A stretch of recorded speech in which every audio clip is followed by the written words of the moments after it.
recognize the gentleman from California, Representative LaMalfa. Thank you, Mr. Chairman, and Mr. Secretary. Welcome to our committee lair. Glad to have you here today. So we've covered a lot of interesting topics so far. High-speed rail in California, that's always a fun one for me since I've watched that evolve for a long time as a Californian, and still the fact remains that the price of the thing has quadrupled from what the taxpayers originally sold when they approved about $10 billion worth of bonds, and the ARA Act in about 2009 supplemented with about $3.5 billion more when all the other states threw theirs back in the pot and California got it all.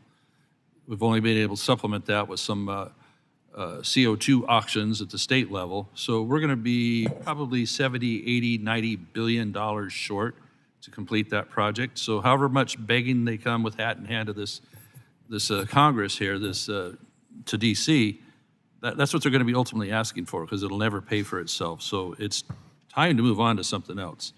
I was found it interesting here earlier on the price of electric vehicles that an F-150 is $50,000 now because it's about $10,000 higher it should be because of supply chain and a COVID shutdown that was much longer than it should have been. So you can see an F-150 at 50 grand, but you can see the Lightning version up to all electric is about 70 to 80 grand. You can look that right up.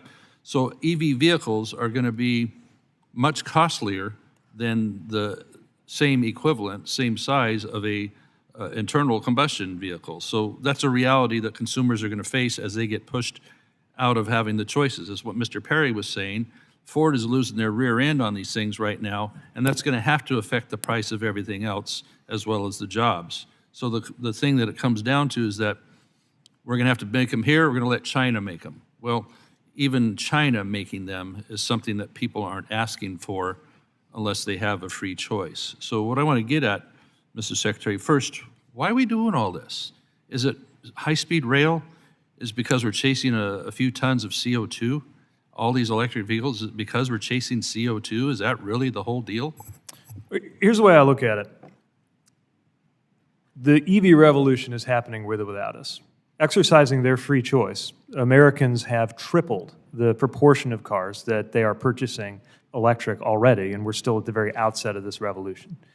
You add to the fact that the cost of producing the cars will come down, and that if you've ever driven one, you probably know that it has superior performance, lower maintenance costs, lower cost of fueling it. Not in my rural and district, fewer moving because parts. I have to drive many, many miles, and I can't.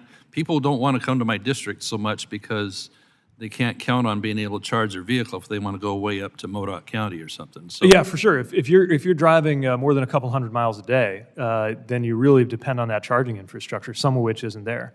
On the other hand, the vast majority of Americans will do what Chasten and I do, which is we got a hybrid plug-in minivan. We just charge it in the garage, and it does what we need for most purposes. But anyway, the point is to get to that very important question you asked: why, if EVs are coming anyway, why have a policy intervention? No, Why spend taxpayer money? The answer is this. They're being forced by government. No, nobody's being forced. CEOs of these corporations don't have a spine. They're all falling in line. I don't know if you sat down with these CEOs, but I would say they're pretty tough and smart business. No, they're scared of Washington, D.C.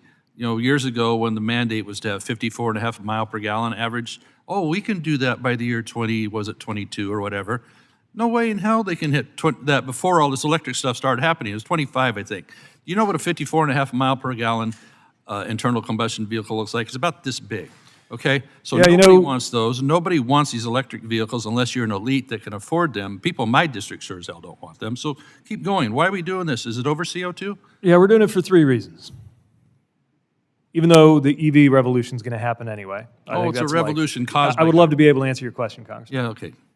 Even though we think that transition is happening in the automotive sector no matter what, there are 3 things that we think are not guaranteed.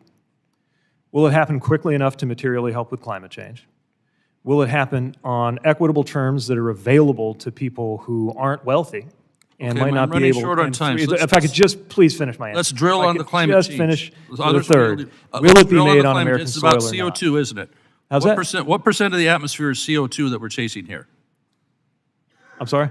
What percent of the atmosphere is CO2 that we're chasing here? Because you talked about climate change. I don't know the percentage of atmospheric gases. You don't know the percent of the atmosphere. What I can tell you is that climate change is real. We got to do something about it. Yeah, this one's called autumn, sir. So I'm sorry? This one's called autumn right now, so yeah. I'm sorry, I couldn't make out what you said, sir. This climate change right now is called autumn, yes.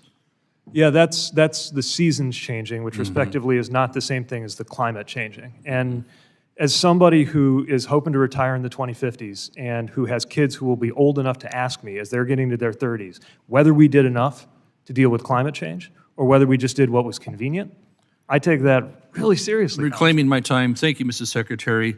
The trillions and trillions we're going to cost our kids to chase a tiny percentage of CO2 will bankrupt all of us, and bankrupt our economy, and ship it to China for all the other reasons. So I yield back, Mr. The gentleman's time has expired.